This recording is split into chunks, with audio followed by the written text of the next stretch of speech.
पहला सूत्र। अष्टावक्र ने कहा, तू सब का एक दृष्टा है और सदा सचमुच मुक्त है। तेरा बंधन तो यही है कि तू अपने को छोड़ दूसरे को दृष्टा देखता है। यह सूत्र अत्यंत बहुमूल्य है। एक एक शब्द इसका ठीक से समझें। तू सबका एक दृष्टा है। एको दृष्टासी सर्वस्य, और सदा सचमुच मुक्त है। साधारणतः हमें अपने जीवन का बोध दूसरों की आंखों से मिलता है। हम दूसरों की आंखों का दर्पण की तरह उपयोग करते, इसलिए हम दृष्टा को भूल जाते और दृश्य बन जाते। स्वाभाविक भी है। छोटा बच्चा पैदा हुआ, उसे अभी अपना कोई पता नहीं। वो दूसरों की आंखों में झांक के ही देखेगा कि मैं कौन। अपना चेहरा तो दिखाई पड़ता नहीं, दर्पण खोजना होगा। जब तुम दर्पण में अपने को देखते हो तो तुम दृश्य हो गए, दृष्टा न रहे। तुम्हारी अपने से पहचान ही कितनी है, उतनी जितना दर्पण ने कहा। मां कहती है बेटा सुंदर है, तो बेटा अपने को सुंदर मानता है। शिक्षक कहते हैं स्कूल में बुद्धिमान हो, तो व्यक्ति अपने को बुद्धिमान मानता है। कोई अपमान कर देता है, कोई निंदा कर देता है, तो निंदा का स्वर भीतर समा जाता है। इसलिए तो हमें अपना बोध बड़ा भ्रामक मालूम होता है, क्योंकि अनेक स्वर से मिलकर बना है, विरोधी स्वरों से मिलकर बना है। किसी ने कहा सुंदर हो और किसी ने कहा तुम और सुंदर। शकल तो देखो आईने में। दोनों स्वर भीतर चले गए, द्वंद्व पैदा हो गया। किसी ने कहा बड़े बुद्धिमान हो और किसी ने कहा तुम जैसा बुद्धू आदमी नहीं देखा। दोनों स्वर भीतर चले गए, दोनों भीतर जुड़ गए। बड़ी बेचैनी पैदा हो गई, बड़ा द्वंद्व पैदा हो गया। इसलिए तो तुम निश्चित नहीं हो कि तुम कौन हो। इतनी भीड़ तुमने इकट्ठी कर ली है मतों की, इतने दर्पणों में झांका है और सभी दर्पणों ने अलग अलग खबर दी। दर्पण तुम्हारे संबंध में थोड़ी खबर देते, दर्पण अपने संबंध में खबर देते। तुमने दर्पण देखे होंगे जिनमें तुम लंबे हो जाते, दर्पण देखे होंगे जिनमें तुम मोटे हो जाते, दर्पण देखे होंगे जिनमें तुम अति सुंदर दिखने लगते, दर्पण देखे होंगे जिनमें तुम अति कुरूप हो जाते, अष्टावक्र हो जाते। दर्पण में जो झलक मिलती है वो तुम्हारी नहीं है, दर्पण के अपने स्वभाव की। विरोधी बातें इकट्ठी होती चली जाती। इन्हीं विरोधी बातों के संग्रह का नाम तुम समझ लेते हो मैं हूं। इसलिए तुम सदा कपते रहते हो, डरते रहते हो। लोक मत का कितना भय होता है। कहीं लोग बुरा ना सोचें, कहीं लोग ऐसा ना समझ लें कि मैं मूढ़ हूं, कहीं ऐसा ना समझ लें कि मैं असाधु हूं। लोग कहीं ऐसा ना समझ लें, क्योंकि लोगों के द्वारा ही हमने अपनी आत्मा निर्मित की है। गुरुजीएफ अपने शिष्यों से कहता था, अगर तुम्हें आत्मा को जानना हो तो तुम्हें लोगों को छोड़ना होगा। ठीक कहता था। सदियों से यही सद्गुरुओं ने कहा है। अगर तुम्हें स्वयं को पहचानना हो तो तुम्हें दूसरों की आंखों में देखना बंद कर देना होगा। मेरे देखे बहुत से खोजी, सत्य के अन्वेषक समाज को छोड़कर चले गए। उसका कारण यह नहीं था कि समाज में रह के सत्य को पाना असंभव है। उसका कारण इतना ही था, समाज में रह के स्वयं की ठीक ठीक छवि जाननी बहुत कठिन है। यहां लोग खबर दिए ही चले जाते हैं कि तुम कौन हो। तुम पूछो न पूछो, सब तरफ से झलकें आती ही रहती हैं कि तुम कौन हो। और हम धीरे धीरे इन्हीं झलकों के लिए जीने लगते। मैंने सुना एक राजनेता मरा, उसकी पत्नी 2 वर्ष पहले मर गई थी। जैसे ही राजनेता मरा, उसकी पत्नी ने उस दूसरे लोग के द्वार पर उसका स्वागत किया, लेकिन राजनेता ने कहा भी मैं भीतर ना आऊंगा, जरा मुझे मेरी अर्थी के साथ राजघाट तक हो आने दो। पत्नी ने कहा, अब क्या सार है, वहां तो देह पड़ी रह गई, मिट्टी है। उसने कहा कि मिट्टी नहीं, इतना तो देख लेने दो कितने लोग विदा करने आए। राजनेता और उसकी पत्नी भी अर्थी के साथ साथ, किसी को तो दिखाई ना पड़ते थे पर उनको अर्थी दिखाई पड़ती थी, चले। बड़ी भीड़ थी, अखबार नवीस थे, फोटोग्राफर थे, झंडे झुकाए गए थे, फूल सजाए गए थे, मिलिट्री के ट्रक पर रखी अर्थी थी, बड़ा सम्मान दिया जा रहा था, तोपें आगे पीछे थी, सैनिक चल रहे थे। गदगद हो उठा राजनेता। पत्नी ने कहा, इतने प्रसन्न क्या हो रहे हो? उसने कहा, अगर मुझे पता होता कि मरने पर इतनी भीड़ आएगी तो मैं पहले कभी का मर गया होता, तो हम पहले ही ना मर गए होते, इतने दिन क्यों राह देखते? इतनी भीड़ मरने पर आए, इसी के लिए तो जिए। भीड़ के लिए लोग जीते हैं, भीड़ के लिए लोग मरते हैं। दूसरे क्या कहते हैं ये इतना मूल्यवान हो गया है कि तुम पूछते ही नहीं कि तुम कौन हो। दूसरे क्या कहते हैं उन्हीं की कतरन छांट छांट के इकट्ठी अपनी तस्वीर बना लेते। वो तस्वीर बड़ी डमाडोल रहती, क्योंकि लोगों के मन बदलते रहते, और फिर लोगों के मन ही नहीं बदलते रहते, लोगों के कारण भी बदलते रहते। कोई आके तुमसे कह गया कि आप बड़े साधु पुरुष हैं, उसका कुछ कारण है, खुशामद कर गया। साधु पुरुष तुम्हें मानता कौन है?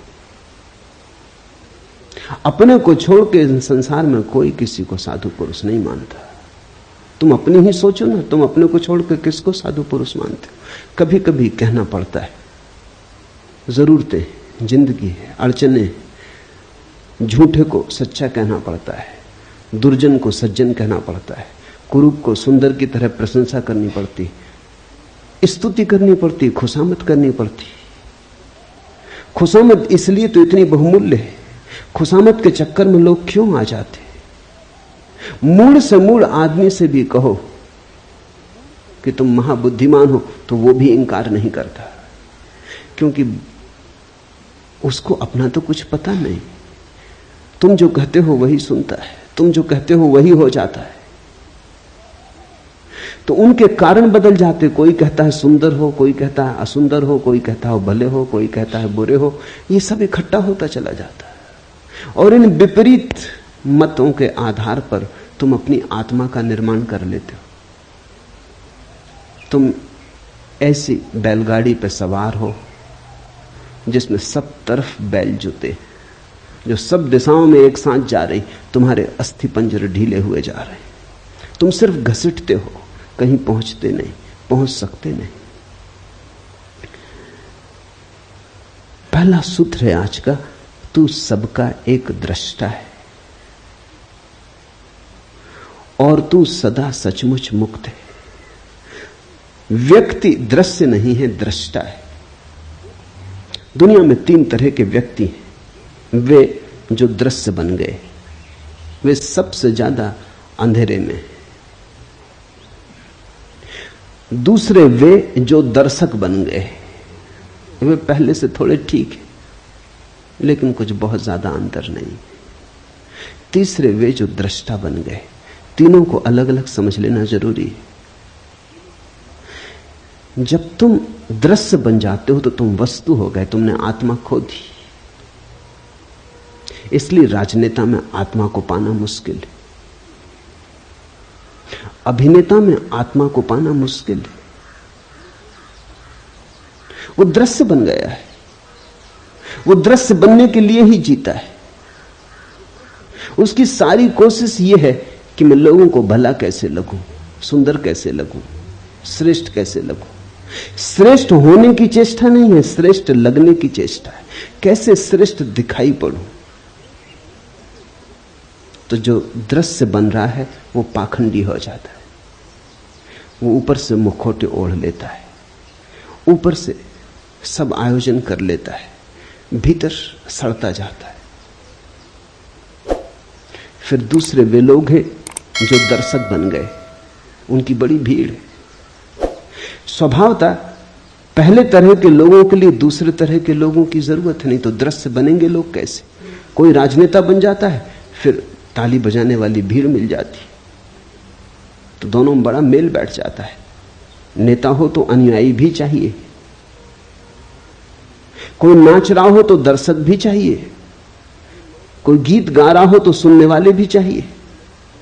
तो कोई दृश्य बनने में लगा है, कुछ दर्शक बनकर रह गए। दर्शकों की बड़ी भीड़ है। पश्चिम के मनोवैज्ञानिक बड़े चिंतित थे, क्योंकि लोग बिल्कुल ही दर्शक होकर रह गए हैं। फिल्म देखाते हैं, रेडियो खोल लेते हैं, टेलीविजन के सामने बैठ जाते हैं घंटों। अमेरिका में करीब करीब औसत आदमी 6 घंटे रोज टेलीविजन देख रहा है। फुटबॉल का मैच हो देखाते हैं, कुश्ती हो रही हो तो देखाते हैं, क्रिकेट हो तो देखाते हैं, ओलंपिक हो तो देखाते हैं। बस सिर्फ देखने वाले रह गए, खड़े हैं दर्शक की तरह राह के किनारे राहगीर। जीवन का जुलूस निकल रहा है, तुम देख रहे हो। कुछ हैं जो जीवन के जुलूस में सम्मिलित हो गए, वो जरा कठिन धंधा है, वहां बड़ी प्रतियोगिता है। जुलूस में सम्मिलित होना जरा मुश्किल है, बड़े संघर्ष और बड़े आक्रमण की जरूरत है। लेकिन जुलूस को देखने वालों की भी जरूरत है, वो किनारे खड़े देख रहे हैं। अगर वो ना हो तो जुलूस भी विदा हो जाए। तुम थोड़ा सोचो, अगर अनुयायी न चले पीछे तो नेताओं का क्या हो? अकेले झंडा ऊंचा रहे हमारा, बड़े बुद्धू मालूम पड़े, बड़े पागल मालूम पड़े। राह किनारे लोग चाहिए, भीड़ चाहिए, तो पागलपन भी ठीक मालूम पड़ता है। तुम थोड़ा सोचो, कोई देखने ना आए और क्रिकेट का मैच होता रहे, मैच के प्राण निकल गए। मैच के प्राण मैच में थोड़ी, वो देखने जो लाखों लोग इकट्ठे होते हैं उनमें। और आदमी अद्भुत है, आदमी तो घुड़दौड़ देखने भी जाते हैं। ये पूरा कोरेगांव पार्क घुड़दौड़ देखने वालों की बस्ती। ये बड़ी हैरानी की बात है, आदमी को दौड़ाओ, कोई घोड़ा देखने नहीं आता। घोड़े दौड़ते हैं, आदमी देखने जाते हैं। ये घोड़ों से भी गई बीती स्थिति हो गई। देखते ही देखते जिंदगी बीत जाती। दर्शक, प्रेम करते नहीं तुम, फिल्म में प्रेम चलता है वो देखते हो। नाचते नहीं तुम, कोई नाचता है तुम देखते हो। गीत तुम नहीं गुनगुनाते, कोई गुनगुनाता है तुम सुनते हो। तो तुम्हारा जीवन अगर नपुंसक हो जाए, अगर उसमें से सब जीवन ऊर्जा खो जाए, तो आश्चर्य क्या? तुम्हारे जीवन में कोई गति नहीं है, कोई ऊर्जा का प्रवाह नहीं है, तुम मुर्दे की भांति बैठे हो। बस तुम्हारा कुल काम इतना है कि देखते रहो, कोई दिखाता रहे, तुम देखते रहो। ये दो ही की बड़ी संख्या है दुनिया में, दोनों एक दूसरे से बंधे। मनोवैज्ञानिक कहते हैं दुनिया में हर बीमारी के 2 पहलू होते हैं। दुनिया में कुछ लोग हैं जिनको मनोवैज्ञानिक कहते हैं मैसोचिस्ट, पर स्वदुखवादी, वो अपने को सताते हैं। और दुनिया में दूसरा एक वर्ग है जिसको मनोवैज्ञानिक कहते हैं सैडिस्ट, पर दुखवादी, दूसरे को सताते। दोनों की जरूरत है, इसलिए दोनों जब मिल जाते हैं तो बड़ा राग रंग चलता है। मनोवैज्ञानिक कहते हैं कि अगर पति दूसरों को सताने वाला हो और स्त्री खुद को सताने वाली हो, तो इससे बढ़िया जोड़ा और दूसरा नहीं होता। स्त्री अपने को सताने में मजा लेती है, पति दूसरे को सताने में मजा लेता है। राम मिलाई जोड़ी, कोई अंधा कोई कोढ़ी, मिल गए, बिल्कुल मिल गए, बिल्कुल ठीक बैठ गए। हर बीमारी के 2 पहलू होते, दृश्य और दर्शक, एक ही बीमारी के 2 पहलू। स्त्रियां आमतौर से दृश्य बनना पसंद करती, पुरुष आमतौर से दर्शक बनना पसंद करते। मनोवैज्ञानिकों की भाषा में स्त्रियों को वो कहते हैं एग्जिबिशनिस्ट, नुमाइशी। उनका सारा रस नुमाइश बनने में। मुल्ला नसरुद्दीन मक्खियां मार रहा था, बहुत मक्खियां हो गई, तो पत्नी ने कहा इनको हटाओ। आईने के पास मक्खियां मार रहा था, बोला कि एक जोड़ा, दो मादाएं बैठी। पत्नी ने कहा हद हो गई, तुमने पता कैसे चलाया कि नर हैं कि मादाएं? उन्होंने कहा घंटे भर से आईने पे बैठी हैं, मादाएं होनी चाहिए, नर को आईने के पास क्या करना? स्त्रियां आईने से छूट ही नहीं पाती, आईना मिल जाए तो चुंबक की तरह खींच लेता है। सारी जिंदगी आईने के सामने बीत रही है, कपड़ों में, वस्त्रों में, सजावट में, श्रृंगार में। और बड़ी हैरानी की बात है, इतने सज धज के निकलती हैं, फिर कोई धक्का दे तो नाराज होती, कोई धक्का ना दे तो भी दुखी होंगी, क्योंकि धक्का देने के लिए इतना सज धजने का इंसान था, नहीं तो प्रयोजन क्या था? पति के सामने स्त्रियां नहीं सजती, पति के सामने तो वो भैरवी बनी बैठी रहती, क्योंकि वहां धक्का मुक्का समाप्त हो चुका है। लेकिन घर के बाहर जाएं तब बड़ी तैयारी करती हैं, वहां दर्शक मिलेंगे, वहां दृश्य बनना है। मनुष्य को, पुरुष को मनोवैज्ञानिक कहते हैं वोयूर। उसकी सारी नजर देखने में, उसका रस देखने में। स्त्रियों को देखने में रस नहीं, दिखाने में रस। इसलिए तो स्त्री पुरुषों का जोड़ा बैठ जाता, बीमारी के दो पहलू बिल्कुल एक साथ बैठ जाते। और ये दोनों ही अवस्थाएं रुग्ण हैं। अष्टावक्र कहते हैं मनुष्य का स्वभाव दृष्टा का है, न तो दृश्य बनना है और न दर्शक। अब कभी तुम ये भूल मत कर लेना, कई बार मैंने देखा है कुछ लोग ये भूल कर लेते हैं, वो समझते हैं दर्शक हो गए तो दृष्टा हो गए। इन दोनों शब्दों में बड़ा बुनियादी फर्क है। भाषा कोश में शायद फर्क ना हो, वहां दर्शक और दृष्टा का एक ही अर्थ होगा, लेकिन जीवन के कोश में बड़ा फर्क है। दर्शक का अर्थ है दृष्टि दूसरे पर है, और दृष्टा का अर्थ है दृष्टि अपने पर है। दृष्टि देखने वाले पर है तो दृष्टा, और दृष्टि दृश्य पर है तो दर्शक। बड़ा क्रांतिकारी भेद है, बड़ा बुनियादी भेद है। जब तुम्हारी नजर दृश्य पर अटक जाती है और तुम अपने को भूल जाते हो तो दर्शक। जब तुम्हारी दृष्टि से सब दृश्य विदा हो जाते हैं, तुम ही तुम रह जाते हो, जागरण मात्र रह जाता, होश मात्र रह जाता, तो दृष्टा। तो दर्शक तो तुम तब हो जब तुम बिल्कुल विस्मृत हो गए, तुम अपने को भूल ही गए, नजर लग गई। वहां सिनेमा हॉल में बैठे हो, 3 घंटे के लिए अपने को भूल जाते हो, याद ही नहीं रहती कि तुम कौन हो। दुख सुख चिंताएं सब भूल जाती, इसलिए तो भीड़ वहां पहुंचती। जिंदगी में बड़ा दुख है, चिंता है, परेशानी, कहीं चाहिए भूलने का उपाय। लोग बिल्कुल एकाग्र चित्त हो जाते, बस ध्यान उनका लगता ही फिल्म में। वहां देखते हैं पर्दे पे कुछ भी नहीं है, छायाएं डोल रही, मगर लोग बिल्कुल एकाग्र चित्त हैं। बीमारी भूल जाती, चिंता भूल जाती, बुढ़ापा भूल जाता, मौत भी आती हो तो भूल जाती। लेकिन दृष्टा नहीं हो गए हो तुम फिल्म में बैठ के, दर्शक हो गए, भूल ही गए अपने को। स्मरण ही ना रहा कि मैं कौन हूं। ये जो देखने की ऊर्जा है भीतर, इसकी तो स्मृति ही खो गई। बस सामने दृश्य है, उसी पर अटक गए, उसी में सब भांति डूब गए। दर्शक होना एक तरह का आत्मविस्मरण, और दृष्टा होने का अर्थ है सब दृश्य विदा हो गए, पर्दा खाली हो गया, अब कोई फिल्म नहीं चलती वहां, न कोई विचार रहे, न कोई शब्द रहे, पर्दा बिल्कुल शून्य हो गया, कोरा और शुभ्र सफेद। देखने को कुछ भी ना बचा, सिर्फ देखने वाला बचा। और अब देखने वाले में डुबकी लगी तो दृष्टा। दृश्य और दर्शक, मनुष्यता इनमें बटी। कभी कभी कोई दृष्टा होता है, कोई अष्टावक्र, कोई कृष्ण, कोई महावीर, कोई बुद्ध। कभी कभी कोई जागता और दृष्टा होता है।